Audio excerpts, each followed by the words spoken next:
રિયાઝ મુનશીનો phone આવ્યો મને કે તજજ્ઞ તરીકે આપણે સૈયદ રાજપરામાં શિક્ષક છે ને એને આપણે ભુજ કચ્છ મોકલીએ. રિયાઝ આમાં જોખમ છો મોકલાઈને કે હું ગેરંટી આવું જવાબદારી લઉં કે એ વ્યવસ્થિત છોકરો છે, નવો છે, પણ કે એ ઇંગ્લિશની તાલીમ ત્યાંથી લઈને આપી હોત આખા ક્લાસ. હું પોતે એને મારી તો મોબાઈલ જમાય નતો એને મારે વાત કરાવો મને બધી ગોઠવું. એ વ્યક્તિ આ હતા વિક્રમ ગોહેલ. સૈયદ રાજપરા હમણાં પ્રજ્ઞાત પૂરું થઈ ગયું, હાલે થોડું હાલે ને સૈયદ રાજપરામાં 160 છોકરા છે.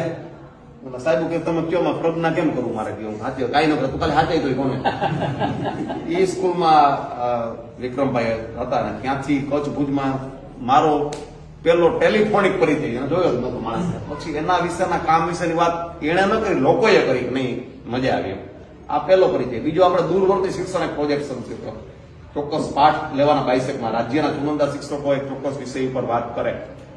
ભલે પછી કેટલાક જોતા નહોતા તે આપણો 5નો પ્રશ્ન છે, પણ ગુજરાત રાજ્યમાં સૌથી વધુ વખત દૂરવર્તી શિક્ષણના પાઠ આપ્યો હોય ને તો વિક્રમે સૌથી વધુ સંખ્યાત્મકતાની રીતે છે, ગુણાત્મકતાની રીતે. કેમેરા સામે હોય તો માણા સામે હોય એમ જ બોલ્યો છે. બોલ્યા ભાવથી મારો લોકો બોલ્યો વિક્રમભાઈ.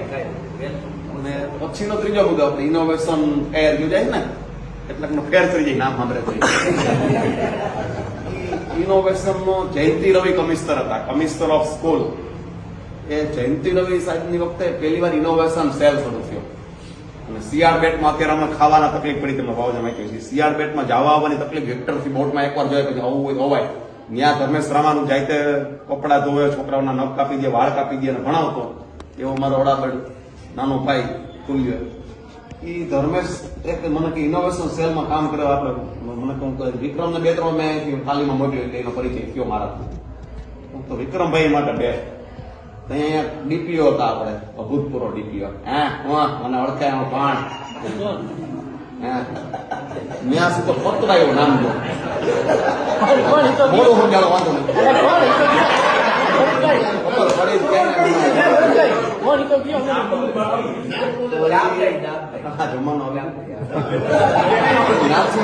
આદેશ આવ્યો આને ઇનોવેશન સેલમાં પ્રતિનિધિત્વ કરી કે તાત્કાલિક છૂટા કરવામાં આવે. ઘડીમાં છૂટાઈ ના કરતા. પછી ત્યાંથી ફોન આવ્યો કલેક્ટર રેન્કનો ફોન. આ વ્યક્તિને ભાઈ કેમ ભેળ થાય તાત્કાલિક મોકલી આપો કઈ. પછી ઇનોવેશન સેલમાં કામ કર્યું ને રાજ્યમાં આખા રાજ્યના ઇનોવેશન સેલ થિંક ટેન્કના સભ્ય તરીકે વિક્રમભાઈ કામ કર્યું. આની જગ્યાએ બીજો માણસ હોય ત્યાંથી પછી પાછા આવ્યો હોય તો એટલું તો અઘરું છે પાછું. હવે હું આમાં નીચું કામ ફાવે જ નહીં. એટલું કામ કર્યા પછી જયંતિ રવિના ઘરના કાર્યક્રમો, પર્સનલ કાર્યક્રમો, જયંતિ રવિના દીકરાનો જન્મદિવસ કઈ પણ વિક્રમ વગર હાલે નહીં. એટલું કામ એને એ વખતે સરસ રીતે કર્યું.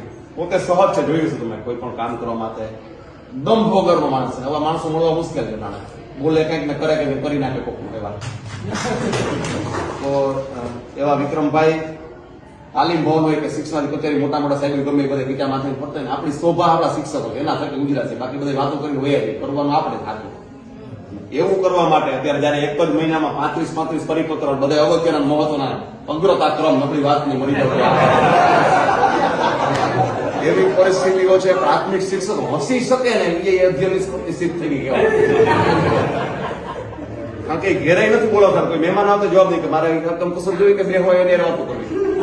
એવી પરિસ્થિતિ વચ્ચે હસતા કામ કરનાર તજજ્ઞ વિક્રમભાઈ.